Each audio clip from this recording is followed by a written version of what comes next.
Hello student. तो आज के इस वीडियो लेक्चर में हम लोग फैक्टोरियल का प्रोग्राम लिखेंगे यूजिंग रिकर्सन मेथड। तो पहले आपको रिकर्सन पता होना चाहिए, रिकर्सन है क्या। तो रिकर्सन जो है वो फंक्शन का पार्ट है। और फंक्शन के बारे में अगर हम लोग बात करें तो फंक्शन के कंसिस्ट ऑफ 3 कंपोनेंट: फंक्शन का declaration, function calling and function definition. ठीक है, तो हम लोग प्रोग्राम स्टार्ट करते हैं। मैं प्रोग्राम स्टार्ट कर रहा हूँ अपनी कमेंट लाइन से। कमेंट लाइन कैसे बनाते हैं सी प्रोग्रामिंग में? By using this method slash star right your statement and star slash. उसके बाद मैंने क्या किया, मैंने हेडर फाइल इंक्लूड कराया और उसके बाद मैंने फंक्शन का डिक्लेरेशन किया। प्रोग्राम इज़ फॉर फैक्टोरियल, तो मैंने फंक्शन का नाम फैक्ट रखा है और मुझे किस टाइप का आर्गुमेंट पास करना है उसका मैंने यहाँ डेटा टाइप बता दिया।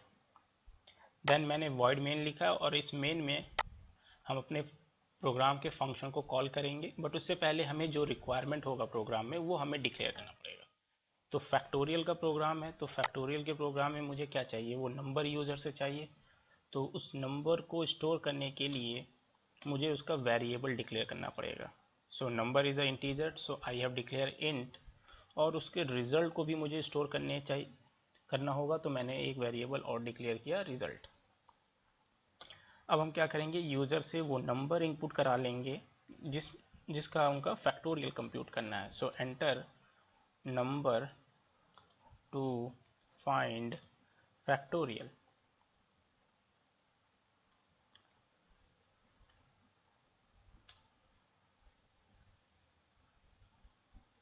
उसके बाद रन टाइम पे हमें यूज़र से इनपुट कराना है। Use scanf function.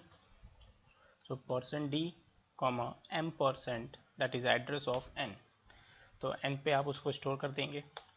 उसके बाद हम इस फंक्शन के अंदर से अपने फंक्शन को कॉल करेंगे। तो फंक्शन कॉलिंग कैसे होता है, फंक्शन का नाम फैक्ट है तो हम फैक्ट लिखेंगे और आर्गुमेंट पास करेंगे। तो आर्गुमेंट यहाँ पर क्या है मेरा, जिसमें हमने यूज़र से इनपुट कराया है, तो वो आर्गुमेंट मेरा n है, तो I have pass n।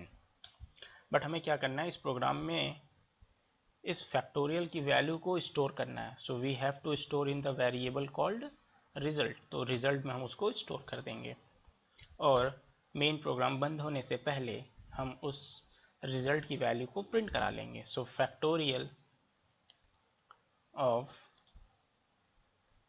Number, number वो नंबर प्रिंट हो उसके लिए control specifier is, final output result के लिए, the first is n and the second one is called result. तो यहाँ से क्या होगा, जो भी आउटपुट आएगा वो इस फॉर्म में लिख के आएगा, फैक्टोरियल ऑफ 6, 5 जो भी आप लिखेंगे उसका रिजल्ट। तो ये तो मेरा काम हो गया मेन के अंदर। अब मुझे क्या करना है, मेन के बाहर अपने फंक्शन को डिफाइन करना है। और फंक्शन डिफिनीशन किस तरह होगा, फंक्शन डिफिनीशन जो है वो फंक्शन डिक्लेरेशन के इक्वल होता है या सेम होगा, बट डिफरेंस ये है कि सेमीकोलन हम लोग यूज़ नहीं करते हैं। फंक्शन डिक्लेरेशन मेरा इंट टाइप का है, फंक्शन डिफिनीशन भी इंट होगा फैक्ट। अब जो हम फंक्शन कॉलिंग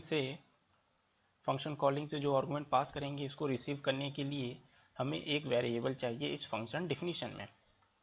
तो उसका डेटा टाइप आपने देख लिया कि इंट है, तो यहाँ पर भी डेटा टाइप क्या डिक्लेयर करेंगे, इंट m। तो हमने एक वेरिएबल मान लिया m। अब मुझे इस फंक्शन बॉडी के अंदर रिकर्सन का कॉन्सेप्ट लिख के फैक्टोरियल कंप्यूट करना है। ओके, तो रिकर्सन का कॉन्सेप्ट क्या होता है, calling itself. A function calling itself is called recursion. तो यहाँ पर फंक्शन क्या है, फैक्ट। तो मतलब इस फंक्शन डिफिनीशन के अंदर मुझे फैक्ट फंक्शन को कॉल करना होगा। और रिकर्सन कैसे वर्क करता है आई थिंक आप सभी को पता होगा। तो हम इस फंक्शन के अंदर क्या लिखेंगे, कंडीशन लिखेंगे। Okay, I have written if m is equal to 1। Factorial में हम क्या करते हैं, फैक्टोरियल में हम उस नंबर का जो कंप्यूट करना होता है फैक्टोरियल, हम उसको n तक या 1 तक मल्टीप्लाई करते हैं। तो अगर m की वैल्यू जिसका आप फैक्टोरियल निकालना चाहते हैं अगर वो 1 है, तो आप वहाँ से रिटर्न कीजिए 1। नहीं तो आप क्या करेंगे, उस नंबर को मल्टीप्लाई करेंगे। अगर नंबर 2 है तो आप 2 इंटू 1 करेंगे, 3 है तो 3 इंटू 2 इंटू 1, तो मतलब बार बार फंक्शन को कॉल करेंगे। तो उस काम के लिए मैंने रिकर्सन का कॉन्सेप्ट यूज़ किया है और मैं लिख रहा हूँ अगर वो नंबर 1 नहीं है तो वो नंबर ग्रेटर देन 1 होगा, तो आप उस केस में क्या रिटर्न करेंगे? उस केस में आप रिटर्न करेंगे m into fact of m minus 1। तो यहाँ से बार बार फंक्शन कॉल हो रहा है इनसाइड द फंक्शन डिफिनीशन, और इसी को हम लोग कहते हैं रिकर्सिव प्रोग्राम। कि जैसे ही ये एल्स ब्लॉक में आएगा तो यहाँ से ये एक फंक्शन के फॉर्म में दोबारा से कॉल हो जाएगा ये फंक्शन डिफिनीशन। सो ये तो पूरा फंक्शन रिकर्सिव का लॉजिक हो गया। आइए इसको हम लोग कंपाइल करके देखते हैं। सो मैंने इसको कंपाइल किया, कोई एरर नहीं। Okay, compilation done. अब इसको हम लोग रन करा के देखते हैं। सो enter the number two find factorial. तो हम लोग 5 का फैक्टोरियल कंप्यूट करते हैं और हमें पता है 5 का फैक्टोरियल 120 है। So the factorial of 5 is 120। I think समझ में आ गया होगा सभी को। Thank you.